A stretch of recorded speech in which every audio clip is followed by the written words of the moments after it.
और जैसा आप यहाँ पे देख रहे हैं, हमारा जो टाइटल है बहुत ही इंपॉर्टेंट कन्वेंशन है। सभी चैनल को सब्सक्राइब जरूर करें। एमसीक्यूज क्वेश्चन है, top content, all exam prepare. Subjects रहेगा यहाँ पे ज्योग्राफी। टॉपिक है परीक्षा की दृष्टि से अति महत्वपूर्ण तथ्य। ओके, बहुत ही इंपॉर्टेंट यहाँ पे देखो सारे और यहाँ पे क्वेश्चंस होंगे ज्योग्राफी के, वो कहीं से भी हो सकते हैं। तो ये आपके जो है परीक्षा की दृष्टि से बहुत ही अति महत्वपूर्ण है और मिनिमम यहाँ पे 50 या फिर 60 आपके क्वेश्चन है। वन लाइनर है, 50 या फिर 60, बहुत ही अनलिमिटेड क्वेश्चन है, बहुत ही इंपॉर्टेंट है ना। तो देखना मत भूलेगा। और यहाँ पे पार्ट है ये आपका 14 और इससे पहले मैं 13 पार्ट यहाँ पे करा चुकी हूँ। जिस फ्रेंड्स को भी यहाँ पे देखना है तो आप देख लीजिएगा, बहुत इंपॉर्टेंट है और सभी एग्ज़ाम्स के लिए इंपॉर्टेंट है। ये नहीं कि हाँ special UP TET super TET, नहीं, यूपी टेट हो, सुपर टेट हो, बिहार टेट हो, पेट हो, या फिर यहाँ पे एमपी टेट हो, या फिर यूपी पीसीएस, यूपीएससी, इन सभी एग्ज़ाम्स के लिए बहुत ही बेहतरीन ये वीडियो होने वाली है। तो क्वेश्चन बहुत दमदार है, आप देखना और खुद से ही फिर यहाँ पे आप जो है इमेजिनेशन करना कि हाँ भाई कितने बेस्ट क्वेश्चन है, बहुत ही बेस्ट है। तो यहाँ पे जैसा हमारा फर्स्ट क्वेश्चन आता है कि कावेरी नदी के उद्गम का क्या स्रोत है। तो कावेरी नदी के उद्गम का स्रोत है वो है ब्रह्मगिरी पहाड़ियाँ। यानी कि कावेरी नदी का उद्गम कहाँ से होता है, तो जो ब्रह्मगिरी पहाड़ियाँ है ना, यहाँ से होता है। तो कावेरी नदी, ये आपको याद रखना है, कावेरी नदी है ना।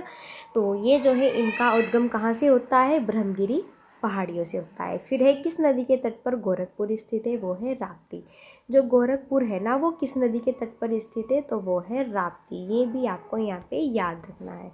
तो गोरखपुर कहाँ पर है, राप्ती। तो गोरखपुर ऐसे याद कर लीजिए, गोरखपुर, गोरखपुर में पै आया हुआ है ना, और राप्ती में भी पै तो आया हुआ ही है। इस तरीके से आप इमेजिनेशन करके चीज़ों को लिंक करके कहीं ना कहीं से जोड़ जोड़ कर याद कर सकते हैं। नेक्स्ट फिर हमारा क्वेश्चन बनता है कि गोविंद वल्लभ पंत सागर संस्था कहाँ पर स्थित है। तो ये स्थित है उत्तर प्रदेश में। कहाँ पर स्थित है, ये है उत्तर प्रदेश में।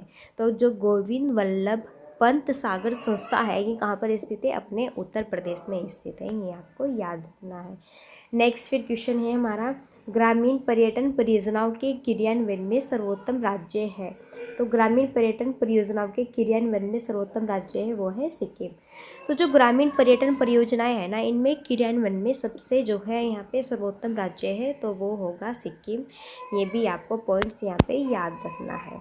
नेक्स्ट क्वेश्चन है फिर बहुत इंपॉर्टेंट है यहाँ हमारा, नवग्राम तेल क्षेत्र स्थित है। तो जो नवग्राम तेल क्षेत्र है कहाँ पर स्थित है, नवग्राम तेल, यहाँ पे जो है तेल आपका निकलता है, तो ये क्षेत्र कहाँ पर स्थित है, तो हम आपको बता दें ये है आपका गुजरात में स्थित। कहाँ पर है, गुजरात में ये क्षेत्र आपका स्थित है। बहुत ही इंपॉर्टेंट क्वेश्चन से आपको याद रखना है। अगर पूछे कि नवग्राम तो कहाँ पर है, ये आपका गुजरात में है। नेक्स्ट फिर हमारा इस सेशन का क्वेश्चन है कि रेड क्लिफ लाइन सीमा निर्धारित करती है। तो जो रेड क्लिफ लाइन है ना, ये सीमा निर्धारित करती है भाई भारत व पाकिस्तान के बीच। अब देखो भारत व पाकिस्तान है ना, इनकी दोनों जो बॉर्डर लाइनें हमारी ये जो है यहाँ पे इधर राजस्थान और गुजरात और पंजाब, इन राज्यों से बिल्कुल सटी हुई है ना, बिल्कुल इसके एकदम हमारे एकदम इधर बराबर में तो है ना ये पाकिस्तान, है ना। तो रेड क्लिफ लाइन सीमा निर्धारित करती है आपकी ये भारत और पाकिस्तान। तो इनके बीच में जो है बॉर्डर लाइन है ना, इस बॉर्डर का लाइन रखा गया है रेड क्लिफ लाइन, जैसे कि ओके।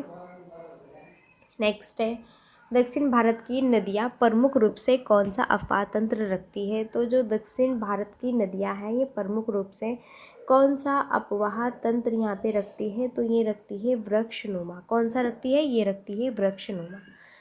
तो ये भी आपको पॉइंट्स यहाँ याद रखना है। नेक्स्ट भी क्वेश्चन है, भारत का सबसे बड़ा संघ राज्य है। तो भारत का जो सबसे बड़ा संघ राज्य है वो कौन सा है, तो वो है दिल्ली। ये आपको पता होना चाहिए, ओके। तो भारत का यहाँ पे जो है सबसे बड़ा जो संघ राज्य है तो वो है दिल्ली, ये भी इम्पोर्टेंट है। नेक्स्ट है, राष्ट्रीय जलमार्ग संख्या 1 जोड़ता है। तो जो राष्ट्रीय जलमार्ग संख्या 1 है वो कहाँ से कहाँ तक जोड़ता है, वो जोड़ता है इलाहाबाद से हल्दिया को। कहाँ से जोड़ता है, वो जोड़ता है इलाहाबाद से हल्दिया। राष्ट्रीय जलमार्ग संख्या 1 जोड़ता है इलाहाबाद से हल्दिया। और भारत का सबसे बड़ा संघ राज्य है दिल्ली, है ना। अच्छा, भारत में प्रेजेंट टाइम में कुल कितने राज्य हैं, तो अब 27। अब कितने हैं आपके बताइए, पहले कितने थे, 29 है, 28 है ना। और अब केंद्र शासित प्रदेश कितने हैं आपके? 8 है, पहले 7 थे। तो ये सारे पॉइंट्स आपको यहाँ पे याद रख लेने हैं, है ना। चलिए फिर नेक्स्ट फिर हमारा इस सेशन का क्वेश्चन आता है, और नेक्स्ट है यहाँ पर कि जो 90 डिग्री पूर्व कटक है ये अवस्थित है आपकी कहाँ पर? भारतीय महासागर में। तो 90 डिग्री पूर्व कटक अवस्थित है कहाँ पे? भारतीय महासागर में। फिर नेक्स्ट क्वेश्चन आता है कि कौन नदी रिफ्ट घाटी से होकर बहती है? तो उस नदी का नाम बताइए जोन से आपकी रिफ्ट घाटी से होकर बहती है। तो उस नदी का नाम है यहाँ पे नर्मदा। क्या नाम है? नर्मदा। तो कौन सी नदी घाटी है यहाँ पे जो कि आपकी रिफ्ट घाटी से होकर बहती है? वो है नर्मदा भी है, ताप्ती भी है ना। जो नर्मदा है, ताप्ती है, ये आपकी नर्मदा ताप्ती है ना, ये रेखा आपकी जो है कहाँ पर? अरब सागर की साइड में गिरती है। बाकी जो है आपकी सारी यहाँ पे इधर बंगाल खाड़ी में गिरती है। तो ये पॉइंट्स आपको याद रखने हैं। किस राज्य में सुइल नदी परियोजना स्थित है? तो सुइल जो नदी परियोजना है वो स्थित है हिमाचल प्रदेश में। तो किस एक राज्य में सुइल नदी परियोजना स्थित है? वो है हिमाचल प्रदेश में। ये आपको याद रखनी है। तो यहाँ पे जो है किस एक राज्य में सुइल नदी परियोजना जो है स्थित है? तो वो है आपकी कहाँ पर? तो फ्रेंड्स हम बता दें वो है आपकी यहाँ पे हिमाचल प्रदेश में। नेक्स्ट है किस मृदा को कम सिंचाई की आवश्यकता होती है क्योंकि वह मृदा नमी को रोक रखती है? तो वह है काली मिट्टी। यहाँ पे कौन सी है भाई? वह है काली मिट्टी।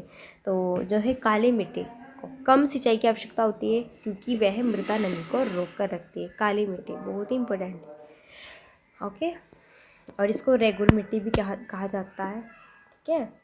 नेक्स्ट फिर इस सेशन का क्वेश्चन बनेगा हमारा कि 1 मिनट, हाँ अब देखते हैं। नेक्स्ट बनेगा एक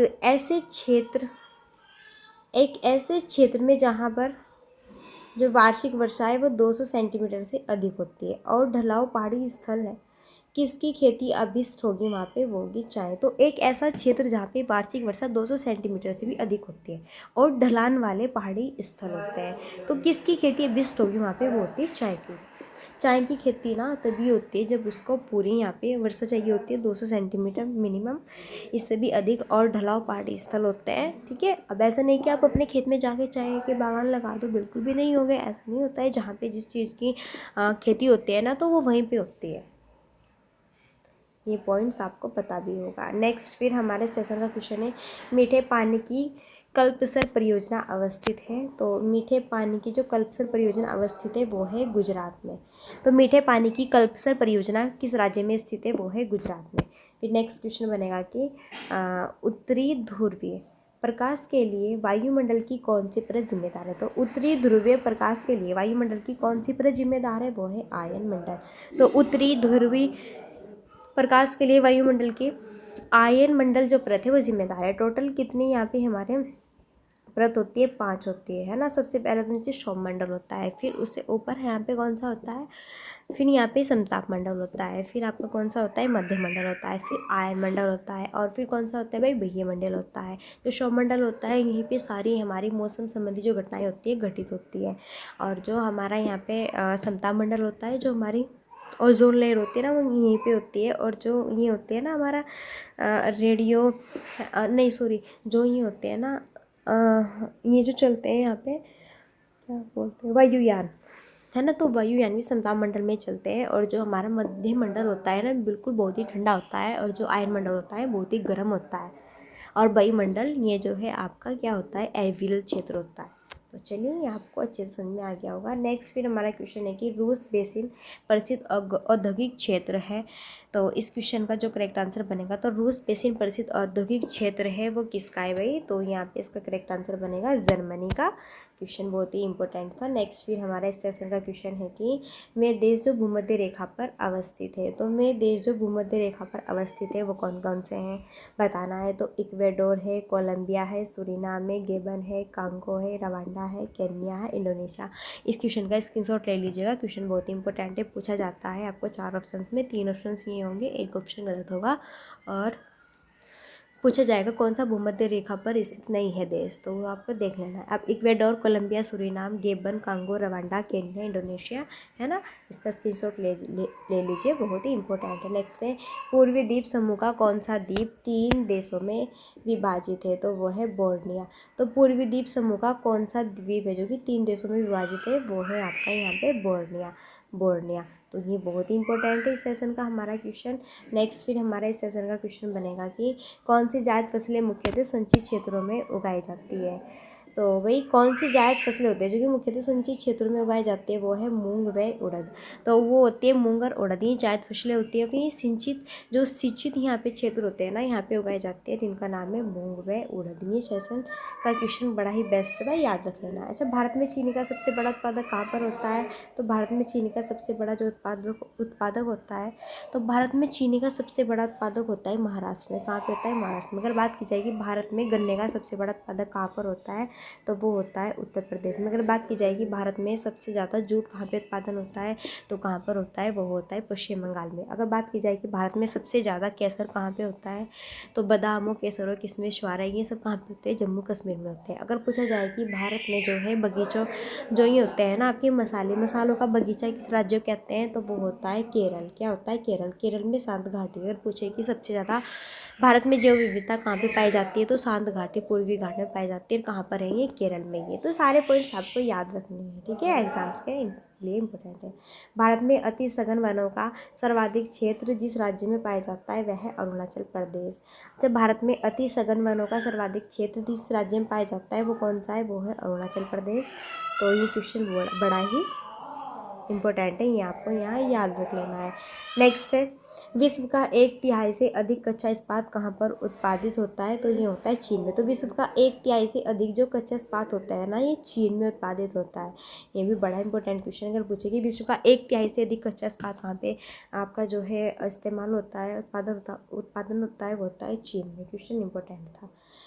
मलिन बस्ती जनसंख्या सर्वाधिक कहाँ पर है, तो जो हम इसकी बात करें मलिन बस्ती जनसंख्या, तो मलिन जो बस्ती जनसंख्या है सबसे ज़्यादा कहाँ पर है, आपकी दिल्ली में है। फिर नेक्स्ट हमारा सेशन का क्वेश्चन है कि भारत में किस जलप्रपात को लोकप्रिय रूप से नियाग्रा जलप्रपात के तौर पर जाना जाता है, तो वो है यहाँ पे चित्रकूट प्रपात। तो भारत के किस जलप्रपात को लोकप्रिय रूप से नियाग्रा जलप्रपात के तौर पर जाना जाता है, वो है चित्रकूट।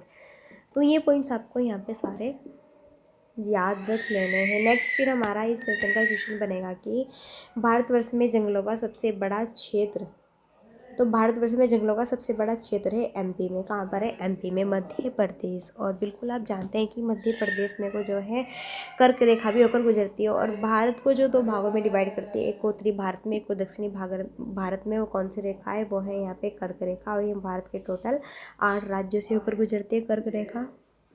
अब वो 8 राज्य कौन कौन से हैं, आपके गुजरात है, राजस्थान है, मध्य प्रदेश है, झारखंड है, छत्तीसगढ़ है, पश्चिम बंगाल है, और यहाँ पे जो है मिजोरम है, त्रिपुरा है। ये पॉइंट्स आपको याद रखने हैं। मणिपुर नहीं है, ना असम है, ना नागालैंड है, ना यहाँ पे अरुणाचल प्रदेश है, ना उत्तर प्रदेश है ना। तो ये सारे पॉइंट्स याद रखने हैं। फिर नेक्स्ट हमारे सेशन का क्वेश्चन है कि भारतवर्ष की सबसे ऊँची पर्वत चोटी कौन सी है, तो भाई सब जानते हैं वो है केटू। अगर पूछेगी पूरे वर्ल्ड की सबसे ऊँची चोटी कौन सा है, सबसे ऊँचा पर्वत कौन सा है, तो वो है माउंट एवरेस्ट। और ये कहाँ पर है, नेपाल में, माउंट एवरेस्ट। ओके, और उसको सागर माथा की चोटी के नाम से भी जाना जाता है। उसके 2 नाम है, सागर माथा भी उसी को कहते हैं, और जो केटू है इसको हम गॉडविन ऑस्टिन भी कहते हैं। तो भारतवर्ष की सबसे ऊंची पर्वत चोटी है केटू। ये पॉइंट्स आपको यहाँ पे याद रख लेने हैं, इंपॉर्टेंट सेशन है बहुत ही ज़्यादा।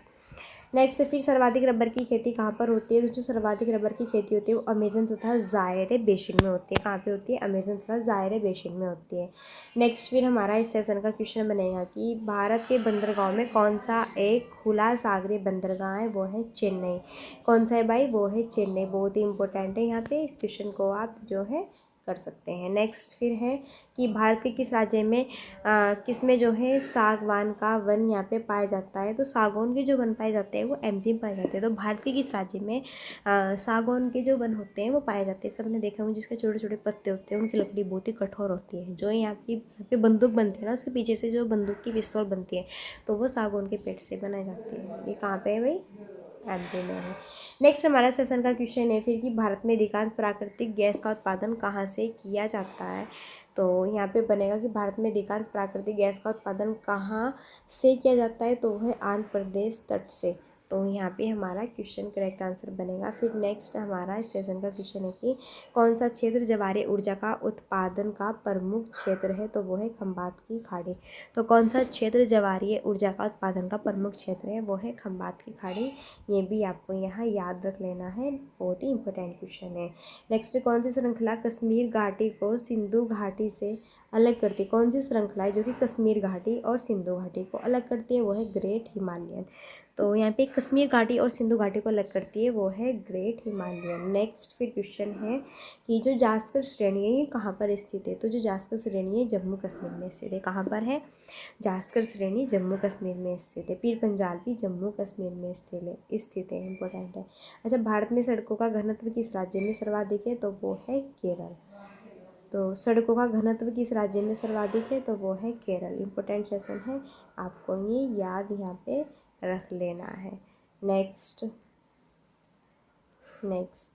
भारत की परमाणिक मध्याह्न रेखा क्या कहलाती है, तो 82.5 डिग्री। तो भारत की परमाणिक मध्याह्न रेखा कहलाती है 82.5 डिग्री पूर्वी रेखा। और हाँ, इसका टाइमिंग कहाँ से जो है सेट किया गया है अपने भारत का, तो जो हमारा यहाँ पे प्रयागराज है ना, इलाहाबाद में नैनी है, यहाँ से इसका हमारा पूरे भारत का जो टाइमिंग है इसको सेट किया गया है। और हाँ, जो ग्रीनविच रेखा से सेट होता है पूरे वर्ल्ड का टाइम, और ग्रीनविच रेखा से हमारा जो है यहाँ पे भारत का टाइम 5.5 घंटे आगे है। कितना, 5.5 घंटे ये हमारा भारत का टाइम आगे है, तो ये आपको याद रखना है। और भारत में भी ये 5 राज्यों में, ठीक है, जो आपकी यहाँ पे मानक समय रेखा है ना, ये 5 राज्यों से होकर गुजरती है। आपके उत्तर प्रदेश भी है इसमें आपका भाई, ये याद रख लेना। आंध्र प्रदेश भी है आपका इसमें, उड़ीसा भी है, मध्य प्रदेश भी है, और एक और है यहाँ पे जो है आपका, ठीक है, वो हम भूल रहे हैं, तो हम गलत नहीं बताएंगे, ठीक है, याद करके कल बताते हैं। अच्छा, भारत के प्राकृतिक बंदरगाह हैं वो है कोच्चि और विशाखापट्टनम। तो ये आपके प्राकृतिक है, नेचुरल, और बाकी जो है आपके आधे कृत्रिम भी है इसमें। नेक्स्ट फिर क्वेश्चन है कि नीलगिरी पर्वतमाला जिस राज्य में स्थित है वह है, तो वह है आपका यहाँ पे तमिलनाडु। तो नीलगिरी जो पर्वतमाला है, माउंटेन जो रेंज है, ये किस स्टेट में स्थित है, तो ये तमिलनाडु में स्थित है। नेक्स्ट फिर क्वेश्चन बनेगा हमारा इस सेशन का कि बांग्लादेश में प्रवेश उपरांत गंगा क्या कहलाती है। तो बांग्लादेश में जो यहाँ पे प्रवेश करती है ना गंगा, वो क्या कहलाती है, फिर पद्मा के नाम से जानती है ना। जो गंगा होती है वो जब बांग्लादेश में प्रवेश करती है ना, फिर वो पद्मा कहलाती है। अच्छा, पंजाब में कौन सा स्थान होजरी उद्योग के लिए फेमस है, तो वो है लुधियाना। पंजाब में कौन सा स्थान होजरी उद्योग के लिए फेमस है, तो वही वो है लुधियाना। तो आपको जो है इस सेशन का क्वेश्चन भी ये भी याद रख लेना है, ये भी बड़ा ही इम्पोर्टेंट यहाँ पे हमारा रहता है। तो चलिए फिर नेक्स्ट, अब हम अपना नेक्स्ट देखते हैं सेशन का क्वेश्चन कि भारत में ग्रीष्मकालीन मानसून के प्रवाह की सामान्य दिशा कौन सी है, तो वह है दक्षिण पूर्व से दक्षिण पश्चिम। तो भारत में ग्रीष्मकालीन मानसून के प्रवाह की सामान्य दिशा कौन सी है, दक्षिण पूर्व से दक्षिण पश्चिम, ये आपको याद रख लेना है। नेक्स्ट है फिर हमारा यहाँ पे कि नागार्जुन सागर बांध भारत के किस राज्य में स्थित है। जो नागार्जुन सागर बांध है ना, ये भारत के किस राज्य में स्थित है, तो ये है आपका आंध्र प्रदेश में। ये भी पॉइंट्स इंपॉर्टेंट है। नागार्जुन नागार्जुन नागार्जुन सागर बांध, तो नागार्जुन, इसको याद करने की ट्रिक अगर आप देखें, नागार्जुन नाग, तो नाग भी, जब भी हमने नाग देखा ना तो बस हमारी आंखें फड़फड़ाने चल गई, हम अंधे से हो गए ऐसे, वही नाग बहुत बड़ा सांप दिख गया हमको, भागो यहाँ से। इस तरीके से आप जोड़ के लिंक करके याद कर सकते हैं, मैं बता रही हूँ ऐसा नहीं। ओके, चलिए नेक्स्ट है फिर भारत का सर्वप्रथम राष्ट्रीय उद्यान कौन सा है। तो अगर हम बात करें भारत का सर्वप्रथम राष्ट्रीय उद्यान कौन सा है, वो है जिम कॉर्बेट राष्ट्रीय उद्यान। कौन सा है, जिम कॉर्बेट राष्ट्रीय उद्यान। पहले इसका नाम हिल यहाँ पे कौन सा, तो भाई हिल नेशनल पार्क था, और फिर अब जो इसका प्रेजेंट टाइम में रामगंगा नेशनल पार्क है, जिम कॉर्बेट नेशनल पार्क था। नेक्स्ट है अमृतसर एवं शिमला लगभग एक ही अक्षांश पर स्थित है। अमृतसर और भाई शिमला ये दोनों एक ही अक्षांश पर स्थित है, परंतु उनकी जलवायु में भिन्नता का क्या कारण है, तो उनकी ऊंचाइयों में भिन्नता है ना। जलवायु में भिन्नता का क्या रीज़न है, तो उनकी ऊंचाई। ठीक है, वैसे ही यहाँ पे जो है अगर हम देखें तो आपके एक ही जो है यहाँ पे अक्षांश पर स्थित है। नेक्स्ट, भारत का अधिकतम गेहूं उत्पादक कहाँ पर होता है, तो उत्तर प्रदेश में होता है। कहाँ पर होता है, भारत का अधिकतम गेहूं उत्पादक उत्तर प्रदेश में होता है। तो आई होप यहाँ पे आपको जो है यहाँ पे आपके थे 50-60 प्लस, है ना, तो यहाँ पे जो है ये आपके 50 प्लस क्वेश्चन थे, है ना, 50 और 60 के बीच में थे। तो ये इस सेशन का आपको यहाँ पे ये आज का सेशन कैसा लगा तो नीचे कमेंट बॉक्स में ज़रूर बताइएगा। और हाँ, वीडियो अच्छी लगे ना तो आप वीडियो को जल्दी जल्दी फटाक से यहाँ पे वीडियो को लाइक कर दीजिए, शेयर कर दीजिए और सब्सक्राइब कर दीजिए। अगर आप चैनल को सब्सक्राइब करते हैं ना तो इससे भी बेहतरीन यहाँ पे हम आपके लिए सेशन लाएंगे। और हाँ, जो भी यहाँ पे फ्रेंड्स लोग यूपी टेट सुपर टेट की तैयारी करना चाहते हैं ना, तो हमने यहाँ पे जो है एक आपका सुपर टेट की जो है 6 की वीडियो डाली हुई है, पहले देख लीजिएगा, बहुत इंपॉर्टेंट है। इस तरीके से पहले मैं आपको थ्योरी पढ़ाऊंगी बेस, और फिर बाद में सारे क्वेश्चन कराऊंगी और सारी हर चीज़ के सब्जेक्ट्स, हर सब्जेक्ट्स कराऊंगी। तो बड़ा ही इंपॉर्टेंट है। अगर आपको यहाँ पे हमारे साथ में बने रहना है तो चैनल को दमादम पहले सब्सक्राइब कीजिए, तभी हम आपको कराएंगे। ओके, तो आपको भी सपोर्ट करना है, हम भी सपोर्ट करेंगे, क्योंकि तभी तो बनता है, ऐसा थोड़ा है ना।